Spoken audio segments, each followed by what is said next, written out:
There are a lot of tricks to being a mom that no one teaches you until now. The March issue of American Baby has some of the best who knew how-tos for new moms. For that, we are joined by American Baby's senior lifestyle editor, Jessica Hartshorn. Thanks for being with us, Jessica. Thank you. Good morning. All right, so you are going to expose all the secrets for us. So let's get right down to it. Trying to take a picture of a squirmy baby. Right. How do you make that happen? Right up our alley because we have to photograph babies all the time. And the trick is to not really stand back and make a big deal out of I'm photographing the baby now. Especially you don't want to be standing above them. So if you lay on the ground with your baby and play with them and just kind of happen to have the camera with you and a toy, if you make that, have the toy make a weird noise, something that'll make the baby laugh or smile, and then you take the picture sort of, casually. Right. You can get a look of surprise or just a more genuine. Style with those babies, don't you? Exactly, and then you're right there on their level. Okay. What about finding a babysitter that you trust? That's right. difficult. That is right, and that is it's a big thing here in the cities, especially. A lot of people use sitters, and references is really the key. You want to ask for at least 3 references, and do the follow-up calls. Call and check them out and ask for their address and their social security number. And you can do background checks on something like ussearch.com.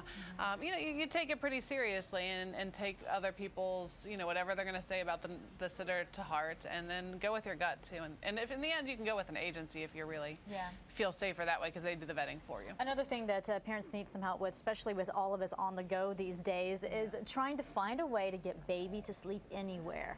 Right, because the whole key for naps, as it turns out, is giving them the same cues as you give them at night. So, at home you sort of dim the lights and maybe you play a mobile. So if you're out with the babies in the stroller, maybe put a blanket over the stroller to make it a little darker.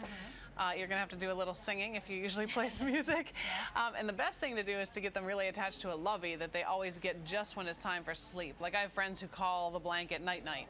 So when their little baby Owen needs to sleep, they'll be like, you need night-night? And that's like Owen's cue. He knows it's time to sleep. Well, sometimes parents need night-night. They're trying to function on minimal sleep. Is there a key to that? It's really hard to sleep, the sleep deprivation. There's no magic cure, but what I can say is when the baby goes to bed, you really should go to bed too, even if it's only 8 o'clock at night and you would rather get the dishes done and take a shower and all that good stuff.